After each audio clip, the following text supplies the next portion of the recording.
जय श्री राधा कृष्ण। अभी तक हमने हरिवल्लभ भक्तों में विभीषण जी तक देखे। आज आती हैं भक्तिमती शबरी। शबरी जो है वो भगवत भक्ति की साक्षात प्रतिमा थी। उनका जन्म जो है भील कुल में हुआ था और वो भील राज की एकमात्र कन्या थी। उनका विवाह पशु स्वभाव के एक क्रूर व्यक्ति से होना निश्चित हुआ था। तो अपने विवाह के अवसर पर बलि हेतु लाए गए पशु समुदाय को देखकर उनका हृदय करुणाप्लावित हो उठा और उनके हृदय में दया, अहिंसा और भगवत भक्ति के संस्कार थे। तो उन्होंने अपने पिता के अपयश की परवाह किए बिना चुपचाप जंगल की राह ले ली। भक्तमाल के टीकाकार श्री प्रियादास जी महाराज शबरी जी के भक्तिमय दिव्य चरित्र को रूपायित करते हुए कवित्त में भी उन्होंने लिखा है। तो कवित्त बहुत बड़ा है, इसका सारांश ही पढ़ते हैं। शबरी जो है वो वन में निवास करने लगी, मतलब वो जंगल की राह पकड़ ली उन्होंने। वो वन में भी निवास करने लगी और इनके मन में साधु संतों की टहल करने की बड़ी इच्छा थी, पर शरीर नीच जाति का है, साधु संत सेवा स्वीकार नहीं करेंगे, इसलिए थोड़ी रात रहने पर ही वे ऋषियों के आश्रम में छिप कर जाती और लकड़ियों के बोझ रखाती।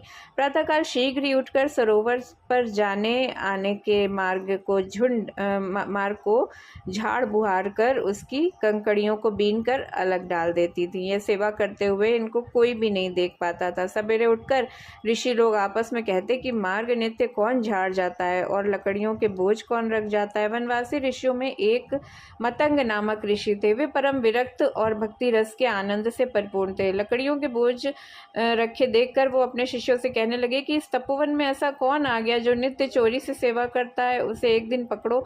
उस संत सेवा प्रेमी भक्त के प्रत्यक्ष दर्शन करने चाहिए। आज्ञा पाकर मतंग जी के शिष्य सावधानी से पहरा देने लगे। जैसे ही शबरी जी ने लकड़ियों का बोझ रखा वैसे ही शिष्यों ने उन्हें पकड़ लिया।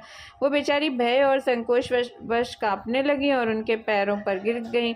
उस भक्तिमयी भीलनी को देखते ही मतंग जी की आंखों से आंसुओं की धारा बहने लगी। मतंग जी भगवत भक्ति के प्रभाव को बहुत अच्छी तरह जानते थे। वे सोच विचार कर शिष्यों से बोले कि भक्ति के प्रताप से ये इतनी पवित्र हैं कि इनके ऊपर कई कोटि ब्राह्मणता न्यौछावर कर देनी चाहिए। मतंग जी ने शबरी को आश्रम की एक पर्णकुटी में रहने का स्थान दिया और उनके कान में श्री सीताराम मंत्र दिया और कहा, मैं प्रभु की आज्ञा से उनके धाम को जा रहा हूँ, तुम इसी आश्रम में रहकर भजन करो, यही श्री राम जी का दर्शन प्राप्त करोगी।